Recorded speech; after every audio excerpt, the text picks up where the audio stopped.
Kabanata 1. Nagbalik ang emperador. Boss, babalik ka ba talaga? Sa isang malaking isla sa gitna ng karagatan, nakaupo ang isang marangal na palasyo. Ang lugar na ito ay kabilang sa pinakamalawak na dayuhang organisasyon, ang Regal Palace. Sa sandaling iyon, ang 5 hari at lahat ng 18 general ay nagtipon sa bulwagan habang nakatutok sila sa binata na nasa harapan nila. Ang pangalan ng binata ay Tyr Summers, ang tunay na may-ari ng The Regal Palace. Oo, mariing sabi ni Tyr. 6 na taon na ang nakalilipas, pinalayas ako sa Summers Manor, iniwan upang gumala sa mga lansangan ng Con City, na droga ng isang tao, at nauwi sa pakikipagrelasyon sa kanya. Pagkatapos noon, nakilala ko ang isang tagapagligtas, na nagdala sa akin dito, at sa pamamagitan ng mga kamay na ito, naitayo ko ang Regal Palace. Bagamat ako na ngayon ang may pinakamataas na awtoridad sa mundong ito. Kasama ang kayamanan at katayuan. Nangako ako sa kanya na pananagutan ko siya at babalik para pakasalan siya. Napatingin si Tyr sa isang litrato sa kanyang kamay habang nanlambot ang kanyang tingin. Ang batang babae sa larawan ay nasa early 20s.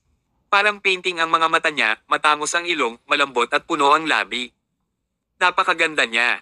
Iniisip niya kung kumusta siya nitong mga taon. Pagkatapos kong mawala, pansamantalang nasa pangangalaga mo ang palasyo. Nabawi ni Tyr ang kanyang kalmado at sinabi sa isang maayos na lalaki. Ang pangalan ng lalaki ay Clifford Han, ang pinuno ng 5 hari.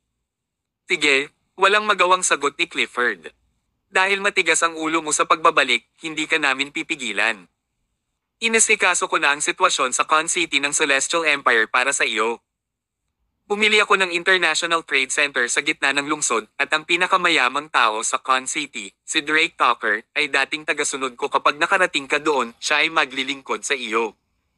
Clifford, I'm going back to find my wife to live happily ever after. Bakit ka bumili ng trade center? Nakaramdam ng inis si Tyr dahil may bahid ng galit ang tono nito. Pinigyan siya ni Clifford ng isang nakakalokong ngiti. Boss, ikaw na mismo ang nagsabi na gusto mong bumalik ang Regal Palace sa pinagmulan nito at bumalik sa Celestial Empire. Ngayong babalik ka na, hindi ba magiging komportable na itayo ang pundasyon ng palasyo habang ikaw ay nandyan ba? Ahaha, pinitukan ni Tyr si Clifford. Kaya, ginamit lang niya ang amo sa mahirap na trabaho. Aalis na ako, huwag mo akong masyadong palampasin mga anak. Sa kanyang likuran, sabay-sabay na sumaludo kay Tyr ang 5 hari at 18 general na may luha sa kanilang mga mata habang pinagmamasdan ang unti-unting pagkawala ng jeep sa malayo. Kinabukasan, sa Con City ng Celestial Empire. Ito na, tumayo si Tyr sa harap ng gate ng mansyon ng pamilya Zia habang nananangis. Pagkatapos ng gabing iyon, sinabi ni Tyr sa dalaga na kapag nakarating na siya sa mundo, tiyak na babalik siya para sa kamay nito. Winifred, bumalik ako para sayo. Huminga ng malalim si Tyr, nakaramdam ng hindi inaasahang kaba. Habang iniisip niya kung paano siya papasok sa mansyon, biglang bumukas ang gate. Isang matabang babae na mukhang nasa edad 40 na ang lumabas na may dalang tray ng tinapay na itatapon na sana niya sa basurahan ng pagkain sa labas ng pinto. Ito siguro ang yaya ng pamilya Zia. Kasunod niya ang isang batang babae na mga 5 na taong gulang. Ang batang babae ay mukhang mapatla at payat, malinaw na malnourished. Gayunpaman, ang kanyang mga tampok ay napakahusay na tinukoy, lalo na para sa kanyang malalaking puno ng tubig na mga mata na kumikinang na parang mga bituin. Bagamat siya ay isang bata lamang, siya ay may mga gawa ng isang magandang babae. Lola Collins, pwede mo bang bigyan si Blair ng isang tinapay? Nagugutom na si Blair. Nakatitig ang batang babae sa tinapay sa kamay ng matabang babae. Dahil na rin siguro sa sobrang gutom, patuloy na nilulunok ng batang babae ang kanyang laway. Nakakaawa ang itsura niya. Malawak ang ngiti ng matabang babae, ngunit may bakas ng tuso ang bumungad sa kanyang mukha. Gusto ba ni Little Blair na kumain ng tinapay? Oo, matigas na tumango ang batang babae na may pinanibik sa kanyang mga mata. Hindi masarap ang plain bread. So why don't I add a little something for you? Ang matabang babae ay pamunit ng isang piraso ng tinapay. Pumunta sa basurahan ng pagkain at pinunasan ng isang piraso ng tinapay sa loob ng basurahan bago ito ibinigay sa batang babae. Eto Blair, para sa iyo itong tinapay. Ang sarap. Nang makita ito, napakunot ang noo ni Tyr habang namumuo ang galit sa loob niya. Paano magkakaroon ng napakasamang tao na gagawa ng kasuklam-suklam na bagay sa isang 5 taong gulang na batang babae? Tinitigan ng batang babae ang tinapay na nasa kamay ng matabang babae, tila naliligaw. Alam niyang marumi ang piraso ng tinapay, ngunit siya ay nagugutom. Unti-unti niyang inabot ang kamay niya para kunin ang piraso ng tinapay. Kumain ka na dali. Kung kulang pa, marami pa ako dito. Umiti ang matabang babae sa batang babae habang itinapon niya ang buong tray ng tinapay sa basurahan ng pagkain bago pumitas muli ng isa pang piraso ng tinapay. Huwag mong kainin yan, masyadong madumi yan. Nang makitang kakainin na ng batang babae ang tinapay, sumugod si Tyr at itinapon ang tinapay sa kanyang kamay. Pero, nagugutom si Blair. Ang mga mata ng maliit na batang babae ay kumikinang, ang kanyang boses ay parang agrabyado. Sa isang iglap, naramdaman ni Tyr na parang isang karayom ang tumusok sa kanyang dibdib. Nilinggan niya ang masamang babae at sinabi sa malalim na boses, "Tao ka ba? Sino ka? Mind your own business." Nakakunot ang noo ng matabang babae kay Tyr, halata sa boses nito ang panghahamak. "That's just the Zia families. I can do as I please with her." Ang pamilya Zia. Natigilan si Tyr. Kaninong anak? Umuso ang matabang babae. Ang pangatlong batang miss ng pamilya Zia at anak ng pulubi. Pinahiya nila ang buong pamilya Zia noon. Isang nakakabinging ingay ang sumabog sa isip ni Tyr. Siya subconsciously lumingon sa maliit na batang babae at nadama ang isang alon ng pamilyar na invade sa kanya. Ang mga tinukoy na tampok na iyon ay tila agad na natatak ng anino nila ni Winifred. Hindi kaya ito ang anak nila ni Winifred? Pakiramdam ni Tyr ay parang tinamaan lang siya ng kidlat. Ano ang pangalan ng pangatlong batang miss ng pamilya Zia? Nagpaut ang matabang babae. Sino pa ba? Si Winifred Zia. So ito ang anak nila ni Winifred. Agad na napuno ng galit ang kanyang dibdib. Hindi maisip ni Tyr kung paano nabuhay ang mag-inang ito sa lahat ng mga taon na ito. Kahit na ang isang random na kasambahay sa bahay ay maglalakas loob na hiyain ang kanyang anak na babae. Makikita ko sa sarili ko ngayon kung gaano kabisyo ang mga tao sa pamilya Zia. How dare they treat my daughter this way? Sa pagkakataong iyon, madilim ang mukha ni Tyr na parang galit na halimaw, handang hamampas. Pinuhat niya ang maliit na babae sa kanyang mga bisig at sinipa ang pinto ng Zia Manor. "Iyong anak mo, nalaglag ang panga ng matabang babae. Ikaw ba ang pulubi noon?" Gayunpaman, mahinang nagsalita ang dalaga, "Tito, ako po ay. Gutom na po ako. Gusto kong lumabas at hanapin si Mama." "Wala ba si Mama sa loob?" Natigilan si Tyr. Hindi na malaya ng matabang babae ang salita, nasa Golden Jade Court na ngayon si Winifred Zia na nakikisaya sa mga ligaw na lalaki. Paano siya magkakaroon ng oras para alalahanin ang kanyang anak? "Narito ako, bilang isang santo at binibigyan ng tinapay ang kanyang anak na babae. O kung hindi, siya ay mamamatay sa gutom. Sabi ko, ikaw talaga." Sampal. Bago pa matapos magsalita ang matabang babae ay nagtaas na ng kamay si Tyr at binigyan siya ng isang malakas na sampal. Sa isang iglap, 5 bahid ng duguan ang nakatatak sa mukha ng matabang ginang. Ito ay isang nakakatakot na tanawin upang makita. "Ikaw. How dare you?" Umalakpak. Pagkatapos ay binuhat ni Tyr ang 65 libra na ginang gamit ang isang braso at itinapon muna ang itaas na kalahati ng kanyang ulo sa basurahan ng pagkain. Nakaramdam ng gulo si Tyr sa loob. Hindi lamang dahil bumalik siya upang makita ang kanyang anak na babae na kumakain ng tinapay mula sa basurahan ng pagkain. Kundi pati na rin dahil ang babaeng na-miss niya ng husto sa nakalipas na 6 na taon ay talagang iniwan ang kanyang anak na babae upang ayusin ang kanyang sarili. Talaga bang nalilibang siya sa mga random na lalaki? Hindi kaya siya nahusgahan niya kung sino siya sa 6 na taon na ang nakakaraan. Kabanata 2. Tingnang mabuti kung sino ako. Sa pagtingin sa kanyang kulang sa sustansya at kulot na anak na babae, naramdaman ni Tyr ang isang bakas ng sama ng loob sa kanyang isip. "Ikaw.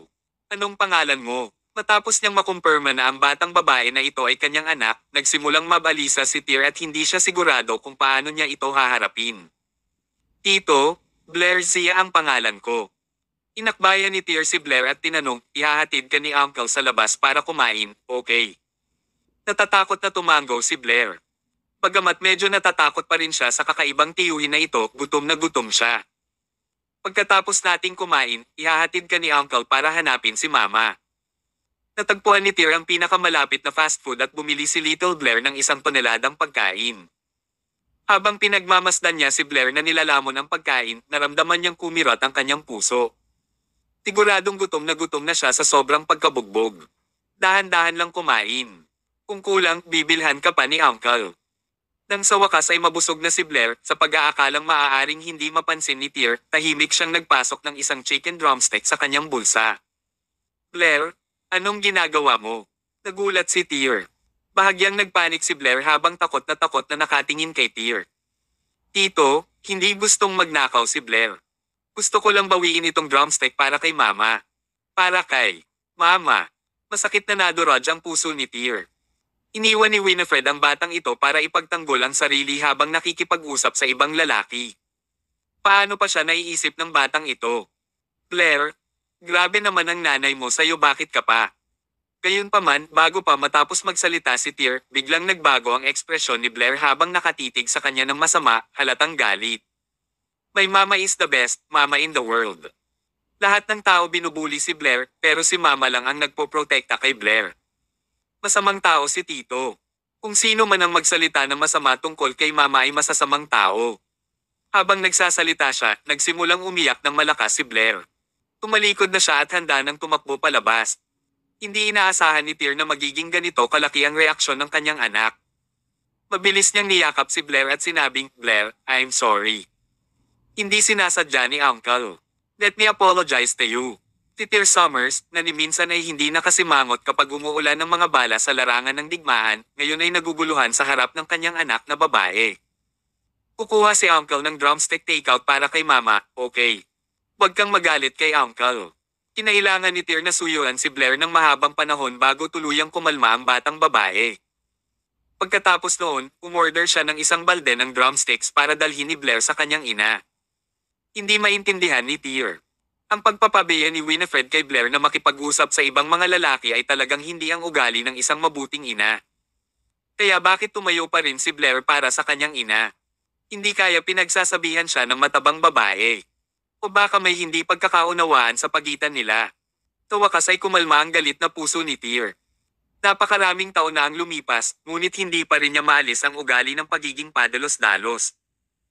Sinabi ng matabang babae na iyon na si Winifred ay nagkakaroon ng affair sa Golden Jade Court, kaya sinimulan ni Tyr ang kanyang navigation application at dinala si Blair sa Golden Jade Court.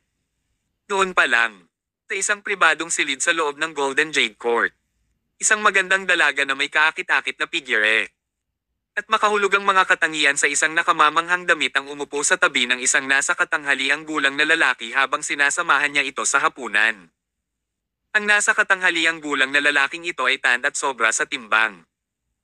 Isang malaking gintong kadena ang nakasabit sa kanyang leeg at ang kanyang mga daliri ay pinalamutian ng mga gintong singsing. Puno ng itim na ngipin ang kanyang bibig. Madaling sabihin na siya ay isang tao ng underground society. Ang napakagandang dalagang ito ay walang iba kundi si Winifred Zia at ang lalaking nasa tabi niya ay si Steve Hudson, ang regional mafia boss ng Con City. Nagsalin si Steve ng isang buong baso ng alak at inabot ito kay Winifred. Nakangiting sabi nito, Miss Zia, I'm delighted that you could come and keep me company. Halika, inom tayo. Nalungkot si Winifred at mukhang hindi siya komportable. Mr. Hudson, hindi ako marunong uminom. Ayos lang yan. Malalaman mo kung paano ka minsan uminom pa. Pagkasabi nito, itinulak ni Steve ang baso patungo kay Winifred, hindi pinapayagan ng anumang lugar para sa pagtanggi.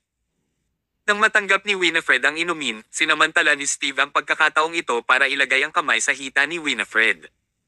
Nang inig si Winifred dito at tumilapon ang laman ng baso.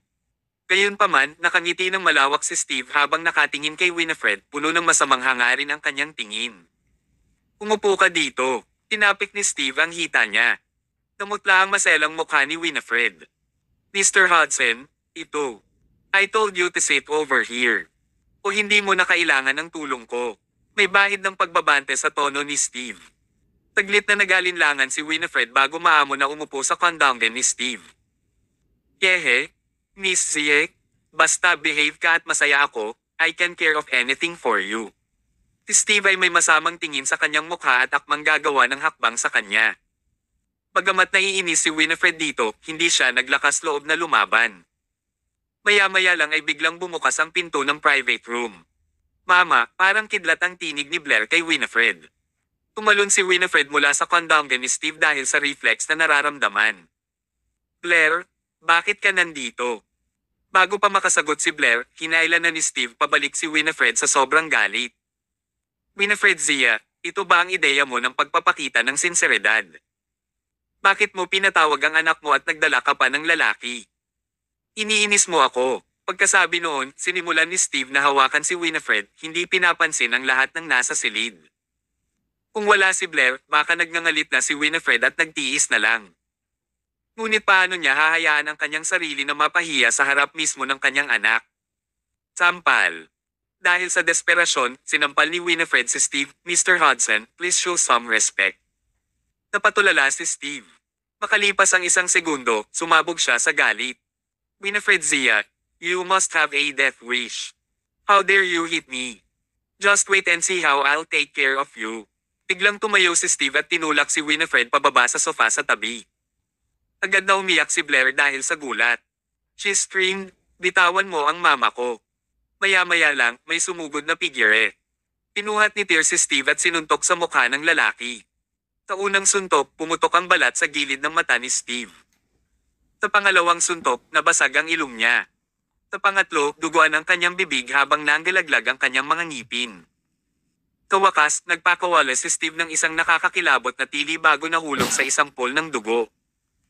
Naguguluhan man si Tear sa mga kinikilos ni Winifred ay medyo nadismaya pa ito sa kanya, pero nang makita siyang binubuli ng ibang lalaki ay muling nag-alab ang apoy sa dibdib nito. Tara na, hindi pinabayaan ni Tear si Steve, na ngayon ay walang malay sa sahig, isa pang sulyap. Pinuhat niya sa braso at kinaladkad si Winifred palabas ng kwarto.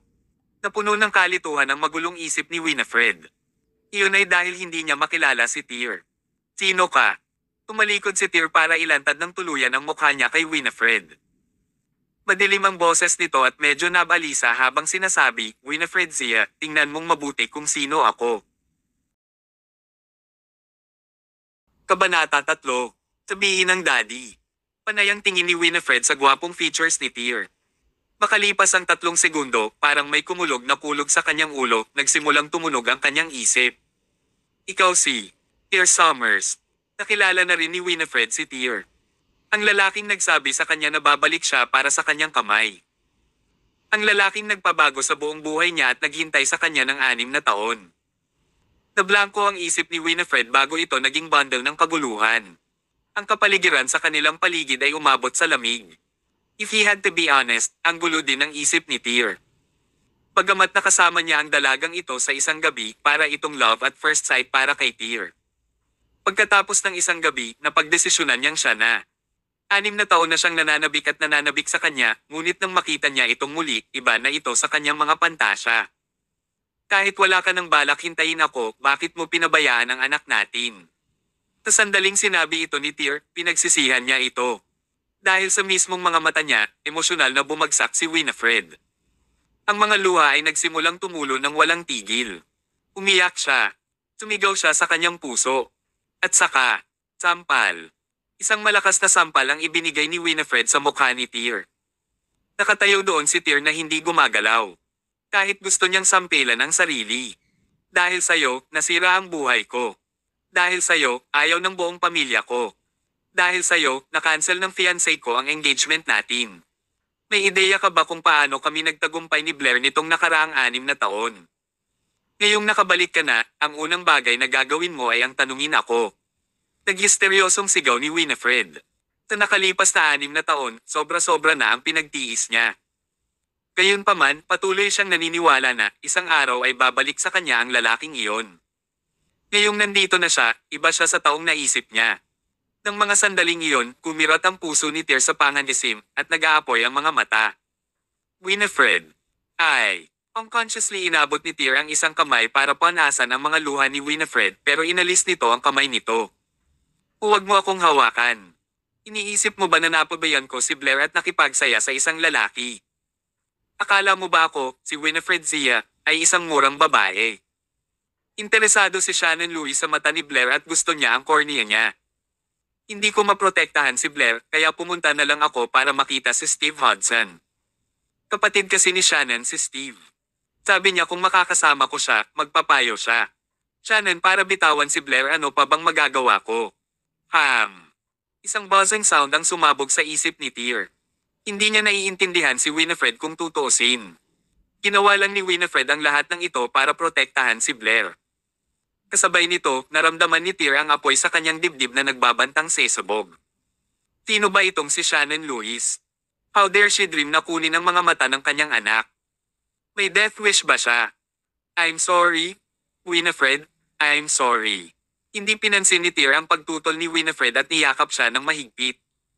Sa sandaling iyon, naramdaman na lamang ni Tyr ang pagtunaw ng kanyang puso. Pinagpala siya ng langit at siya pa rin ang babaeng nasa panaginip niya, ang perpektong babaeng iyon. I'm sorry, it's my fault. Hindi ko dapat sinabi ang ganyan.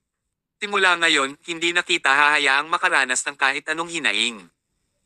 Hindi ko mawala si Winifred sa pagkakayakap ni Tyr, kaya ibinaon niya ang sarili sa mga bisig nito at umiyak ng malakas. Para bang sinusubukan niyang ilabas lahat ng frustrations at grievances na meron siya nitong mga nakaraang taon. Umuwi ang pamilya ng tatlo pagkatapos noon. Ang kanilang tahanan ay isang napakalinaw at lumang 3 silid tulugan na apartment. Bagamat nabasag, napakalinis ng loob. Dito ba kayo nakatira? Inilibot ni Tyr ang paligid. Nang maisip niya ang magarang mansyon ng pamilya Zier kung ikukumpara sa lumang apartment na ito, mahigpit na kumuyam ang kanyang mga kamao bilang reflex. Oo, tumango si Winifred. Noon, after I was drugged, my fiancé canceled the engagement and my family was humiliated. After that, we got dragged down, so we can only stay here now. Nasaan ang mga magulang mo? Tanong ni Tyr. Bumalik na sila sa bahay ng nanay ko, sagot ni Winifred na medyo nanlulumo. Pagkatapos noon, pumunta si Winifred para linisin ang isa sa mga kwarto para kay Tyr habang si Blair naman ay nakasunod sa kanyang likuran na takot na takot. Ngayong busog na siya, mas natakot ang batang babae kay Tyr. Blair, tawagin mo siyang Papa, sabi ni Winifred. Gayunpaman, tila medyo natakot si Blair at hindi niya masabi ang mga salitang iyon kahit anong pilit niya. Yumuko si Tyr at inabot ang isang kamay para haplasan ang maliit na ulo ni Blair. Blair, I'm your papa. Papa, paprotektahan ka mula ngayon, okay? Papa, protektahan mo si Blair. Bulong ni Blair. Tigla na lang siyang sumugod sa mga bisig ni Tyr at umiyak. Papa. Sa pagkakataong iyon, pakiramdam ni Tyr ay parang sinaksak na naman ng kutsilyo ang puso niya. Anong kinalaman niyan sa Shannon Lewis? Sa pagbanggit nito, may bakas ng takot sa ekspresyon ni Winifred. Siya ay isang kilalang tao na nagbukas ng isang KTV dito sa Con City. Ilang sandali ang nakalipas, naaksidente siya pagkatapos ng lasing na pagmamaneho at nawala ng paningin sa kanyang kanang mata. Kailangan niyang magpa-opera ng cornea transplant.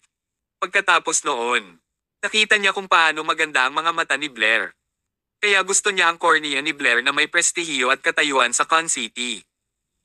At naisip ko ang lahat ng magagawa ko upang baguhin ang kanyang isip sa mga nakaraang araw, ngunit sa huli, ito ay nangyari sa Steve Hudson na lumapit sa akin, kaya ako. Ganoon ba? Nauntog ang kamao ni Tyr sa pader sa tabi niya. Halos kaagad, lumitaw ang malaweb na mga bitek sa paligid ng kanyang kamao sa dingding. Kahit na interesado ang tao na iyon sa mga mata ng ibang tao, magagalit pa rin si Tyr, lalo na ang mga mata ng kanyang anak. Pareho niyang tiningnan sina Winifred at Blair. Pagkatapos ay nang tumutok siya sa magagandang malalaking mata ni Blair. Subconsciously niyang naisip kung paanong 2 butas na lang ang matitira sa mga saksakan nito kung talagang nabulag si Blair. Mas lalong ikinagalit ni Tyr. Ang pamilya Zia ay itinuturing na isang makapangyarihang pamilya sa Con City. Wala ba silang ginawa tungkol dito? Isang mapait na tawa ang pinakawala ni Winifred. Sa kanilang mga mata, si Blair ay isa lamang illegitimate child at isang kahihiyan. Hinihiling pa nga nilang patay na siya. Naalala ni Tyr kung paano pinakain ng matabang babae kanina si Blair ng tinapay mula sa basurahan. Huminga siya ng malalim at hindi napigil ang hilahin sina Winifred at Blair sa kanyang mga bisig. Don't worry. Ako na ang bahala dito. Simula ngayon, ako na ang magpoprotekta sa inyong dalawa. Kabanata 4. Ako ang Reyna. Sa hating gabi. Sa loob ng isang marangyang mansyon sa loob ng Con City. Isang babaeng nasa edad 40 na may benda sa kanang mata ang nakasuot ng elegante at mamahaling damit habang nakaupo sa isang tunay na leather na sopa. Sa kanyang kamay ay isang litrato ni Blair Zia. Napakaganda ng batang babae sa loob ng larawan. Mas maganda pa siya sa mga child actor. Lalo na ang pares ng malalaking mata na iyon, sila ay napakarilag, kumikinang na parang mga bituin sa parang gatas. Hindi na magkakaroon ng isa pang pares ng mga mata na tulad nito kahit gaano pa kahirap maghanap ang isang tao. Ang ganda, sobrang ganda. Ang babaeng ito ay si Shannon Lewis. Marahang hinaplos ng daliri niya ang mga mata ni Blair sa litrato habang nananabik na nakatingin dito. Ate, what you want is for cornea, not for pupils, kaya walang kwenta ang pagiging mahilig sa mata niya. Tsaka ang ganda-ganda na ng mata mo. Mula sa kanyang tabi ay narinig ang boses ng isang lalaki na may makapal na ilong at may pagkabulol sa kanyang pananalita. Ang kanyang cornea ay kasing ganda. Inangat ni Shannon ang ulo niya para tingnan ang lalaking nakatikip ng benda ang ulo. Umunat ang noo ni Shannon. Anong nangyari sa'yo? Ang lalaking ito ay si Steve Hudson. Kasalukuyang galit na galit si Steve habang sinasabi niya, gusto kong samantalahin ang pagkakataong ito para paglaruan si Winifred Zia. Kung tutusin, kailangan pa rin niyang ibigay sa iyo ang kanyang cornea ng kanyang anak. Ngunit sa wala sa oras, may isang lalaki na tumalon at sinira ang aking mga plano. Pinugbog niya pa ako. Sis, pagkatapos ng operasyon mo, gusto kong punatin ang pamilyang iyon. Malamig na tanong ni Shannon, akala ko ba walang lalaki si Winifred? Sino siya? Hindi ko rin alam, galit na sagot ni Steve. I've never seen that brat before, but he looks quite. Medyo. Biglang nautal si Steve. Ang mga mata na napapaligiran ng mga bendahe ay walang kamalay-malay na nagpakita ng bakas ng takot. Nagsimulang mapuno sa isip niya ang eksena kung paano siya binugbog ni Tyr noong araw na iyon. Kayo. Bakit kayo nandito? Guards. Tumigil ka nga sa pagsigaw. Walang kwenta yang iilang tao sa labas at lahat sila nakayuko. Umakbang si Tyr sa kwarto na parang demonyo sa madilim na gabi. Hindi sumagot si Tyr kay Steve bagkus ay diretsong naglakad papunta kay Shannon at pinanlakihan siya. Ikaw si Shannon Lewis. Mayabang na tiningnan ni Shannon si Tyr. Tama. I'm Shannon Lewis. Ikaw ba ang bumugbog sa ninong ko? Tama. Ginawa ko. Hindi nagpatalo si Tyr sa paligid ng bush. Alam mo ba kung bakit ako pumunta dito para hanapin ka? Para sa batang pulubi na yan. Sabi ni Tyr, hindi siya pulubi na bata, may pangalan siya. Blair Zia, and she's my daughter. Ha? Ngumuso si Shannon. Kaya bumalik ang ama ng bata na iyon. So ano? I've taken a liking to your daughter's eyes. It's a compliment to her that I want her eyes. She should feel honored, and you should feel happy about it. Pinarangalan. Gaano ka-arrogant ang babaeng ito para makapagsalita siya ng ganoon? Nais niyang alisin ang paningin ng isang tao at gusto niyang madama ang kanilang pasasalamat sa kanya para dito. Ang buong pagkatao ni Shannon ay naglalabas ng mapang-akit na aura. Seeing as you're that little na father. You can just break one of your arms and get out of my house, or else, it'll be too late for regrets. Habang nagsasalita siya, mas naging mayabang si Shannon. Pinasahin ni Tyr ang kanyang mga templo. Noong unang panahon, ang mga tao ay nahahati ayon sa uri at ang mataas na lipunan ay palaging tinatrito ang mababang uri na parang mga hayop lamang. Gayunpaman, nabubuhay sila ngayon sa isang lipunan kung saan ang mga tao ay pantay-pantay. Isa-isang naglabasan ng mga ugat sa noo ni Tyr. Paano nasabi ng may-ari ng isang KTV establishment sa isa sa pinakamababang ranggo sa Celestial Empire? Paano siya nawala ng kontrol? Wala ng hustisya o batas na masasabi. Kaya, kung binibigyan ka ng aking anak na babae ng kanyang cornea at nabulag, sa tingin mo ito ay ibinigay. Ano ang kinalaman niya sa akin? Kung tutusin, sa kanyang mga mata, nakikita ko ang tanawin ng mundo mula sa isang mas mahusay at mas mataas na lugar. At saka, bibigyan ko siya ng pera. 100,000 o marahil 2. Bam! Pinato ni Tyr ng galit na galit si Shannon at pinalipad siya. Si Steve, na nakatayo sa malapit, ay napabalikwa sa takot at sumigaw ng mga gwardya. Hindi kailanman inasahan ni Shannon na papatungan siya ni Tyr. Napuno na ngayon ng galit at bangis ang ekspresyon niya. Bakit sino ka ba sa tingin mo? Thud. Sa isa pang suntok, ang cheekbones niya ay binasag na ni Tyr. Nang makita niya kung paano lumubog ang mukha niya sa salamin sa tabi niya, nagalit si Shannon. Ang pinakamahalaga sa kanya ay ang kanyang mukha, kaya nang masira ang kanyang mata, galit na galit siyang naghanap ng isang pares ng magagandang mata. At ngayon, habang nakatitig sa kanyang deformed na mukha sa salamin, si Shannon ay humihiyaw na parang bull. Papatayin kita! Papatayin kita! Tinapakan ni Tyr ang dibdib ni Shannon. You speak of killing someone so easily. Napakaliit ba ng buhay ng tao sa paningin mo? Are you really lawless? Haha! Hahaha, tumawa si Shannon. Sa Con City na ito, ako ang batas. Halos kalahati ng mga entertainment establishment sa lungsod na ito ay akin lahat.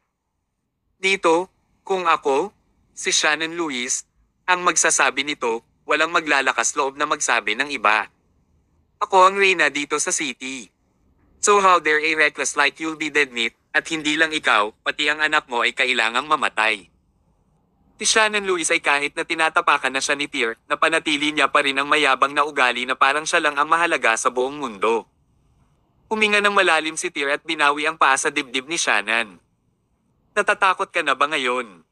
Hindi ka ba talaga nagmamakaawa ngayon lang? Do you finally feel afraid? Tumayo si Shannon na ay nalalayan ni Steve. Pero kahit matakot ka ngayon, huli na ang lahat. Ako, si Shannon Lewis, ay isang babaeng may prinsipyo. Kung sinabi kong gusto kong patayin ang buong pamilya mo, dapat mamatay ang buong pamilya mo.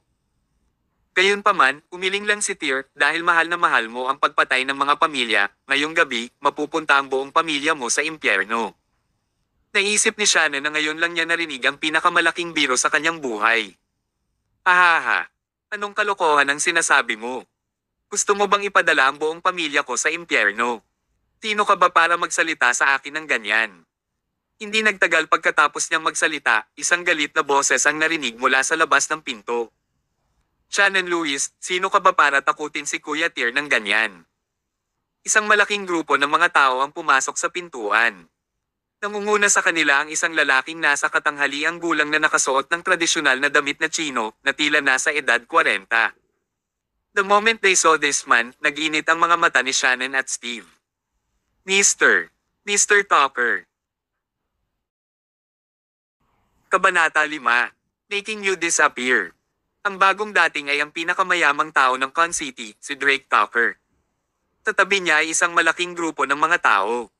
Ang hari ng bagong media ng Con City, si Henry Walker. Ang reyna ng alahas ng lungsod ng Con, si Jade Laurel. Ang pinuno ng high-end residence development ng Con City, si Donald Lewis. Ang bawat isa sa mga taong ito ay mga elite ng Con City, na sa isang pagtapak lamang ng kanilang mga paa, maaari nilang lindolan ang buong lungsod. Alinman sa kanila ay madaling gawing paste si Shannon. At ngayon, ang mga dignitaryo kasama si Drake Topper, ang pinakamayamang tao sa lungsod bilang kanilang pinuno ay lumabas na lahat. Ano ang nangyayari? Sa isang iglap, ang mayabang na hanging dala ni Shannon ay nawala ng walang bakas. Napalitan na ngayon ng makapal na takot. Shannon Lewis, bagay ka talaga. Nakurunahan mo lang ba ang sarili mo bilang reyna ng Con City? Na kung sasabihin mo, walang maglalakas loob na magsabi ng iba. Napuno ng sarcasm ang tono ni Drake. Kahit na ang pinakamayamang tao sa lungsod na tulad niya ay hindi maglalakas loob na magsabi ng ganoon. Namamanhid ang anit ni Shannon sa takot. Naramdaman ni Steve na nakatayo sa malapit na lamig ang kanyang katawan. Ano ang nangyayari? Sino ang lalaking ito, si Tyr Summers, at paano niya nagawang ipatawag ang lahat ng kilalang figure na ito kasama si Drake Topper bilang kanilang pinuno? Kuya Tyr. Kuya Tyr.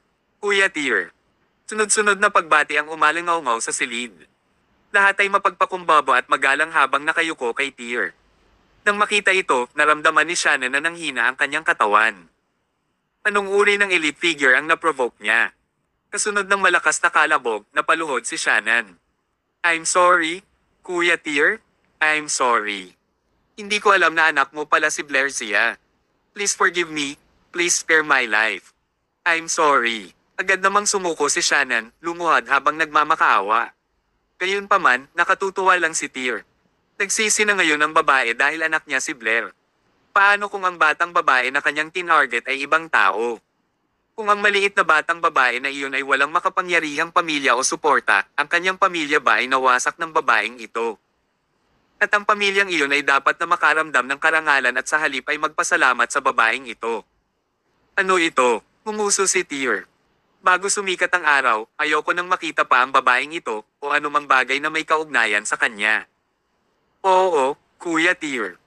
Sa labas ng mansyon, sa loob ng isang pinahabang Lincoln, nakaupo si Tyr sa likurang upuan habang naglalaro ng online game sa kanyang telepono. Si Drake ay nakaupo sa tabi niya habang mapagpakumbaba niyang sinabi, "Brother Tyr, my name is Drake Tucker. Si Kuya Clifford ang nagsabi sa akin na pumunta ako para hanapin ka. Mula ngayon, sa Con City, susundin ko ang iyong pangunguna. Upang maging ang makapaglingkod sa iyo ay aking karangalan." Oo, bahagyang tumango lang si Tyr habang patuloy sa kanyang paglalaro. Idinagdag ni Drake, "Brother Tyr, ang city center ay nasa ilalim na ng iyong pangalan. Mayroon itong kumpol ng mga hotel, tindahan ng alahas, butik, at iba't ibang mararangyang brand lahat sa isang elite trading center. Sa hinaharap, plano naming magdala ng mga sikat na tatak mula sa buong mundo ngayong bumalik na si Brother Tyr. Maaari na tayong magsimulang maghanap ng mga kasosyo sa ibang bansa upang makipagtulungan sa pagsisikap na ito." Natahimik si Tyr saglit bago siya tumango. "The city center will be under your care. If there's nothing special, don't bother me with it." Oo, Kuya Tyr. Pero malapit nang mag-host ng merchant investment event ang city center. Bilang may-ari ng lugar, gusto mo bang personal na dumalo sa event na ito? Pumagsak ang mukha ni Tyr. "Drake, hindi ka ba nakakaintindi ng lengguwahe ng tao?"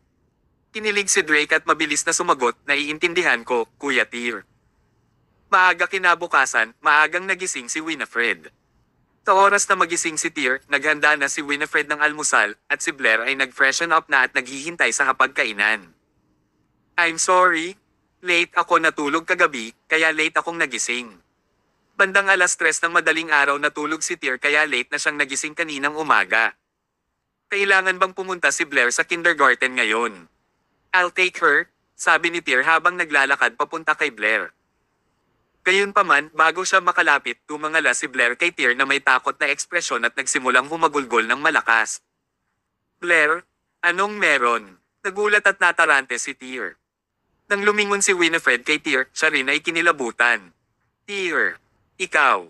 Anong problema?" Nagmamadaling pumasok si Tyr sa banyo. Sa pamamagitan ng salamin, maliban sa kanyang mga mata na lumilitaw na mas duguan, walang ibang tila na iiba. Tanging ang kanyang mamamatay tao na aura ay masyadong mabigat. Ito ay dapat na ang gilid na ako ay naglalabas niya na nagulat si Blair. Pulong ni Tyr sa sarili, ito ang Celestial Empire, hindi ang mga dayuhang lupain. Kailangan kong pigilan ang nakamamatay na aura na ito. Iti. Manatiling kalmado.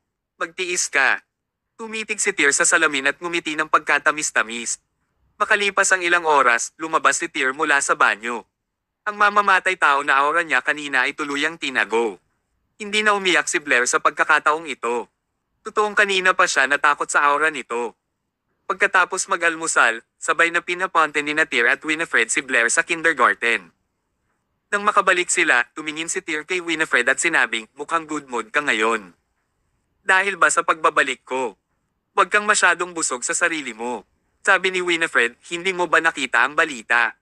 Kagabi, may malaking nangyari sa bahay ni Shannon." Patay na si Shannon Lewis, patay na rin si Steve Hudson. Nasamsam na lahat ng ari-arian niya. May naghiganti daw sa kanya. Napakaraming kasamaan ang ginawa ng babaeng iyon noong nabubuhay pa siya. Sa wakas, may naghiganti sa kanya. Nag-aalaga sa kanya. Ito ay isang magandang balita. Si Winifred ay lubos na nakaka-relax ngayon. Bago ito, muntik na siyang mapuwersa sa isang sulok, ngunit ngayon, ligtas na si Blair. Isang malabong ngiti ang sumilay sa labi ni Tyr. "I've said it before. I would protect both of you."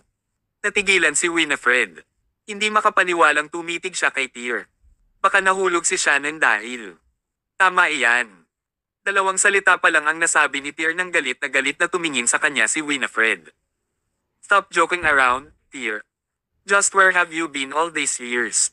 Hindi naniniwala si Winifred na si Tyr ang naging dahilan ng pagbagsak ni Shannon. Nais ni Tyr na makipag-usap kay Winifred tungkol sa kanyang pagkakakilanlan at background, ngunit pagkatapos ng ilang pag-iisip, naramdaman niya na ito ay masyadong biglaan. Kahit sabihin pa nito sa kanya, hindi maniniwala si Winifred. Kung pilit niyang ipinaliwanag ang sarili, baka hindi siya magustuhan ni Winifred at isipin na sinungaling siya. I went overseas and worked there for a few years. Now that I have some ipon, I've come back for you. Sige, hindi na nagtanong pa si Winifred. Pagkatapos nito, dinala niya si Tyr sa isang supermarket at bumili ng pagkain para sa mga nakatatanda. Tinawag ako ni Lolo kaninang umaga.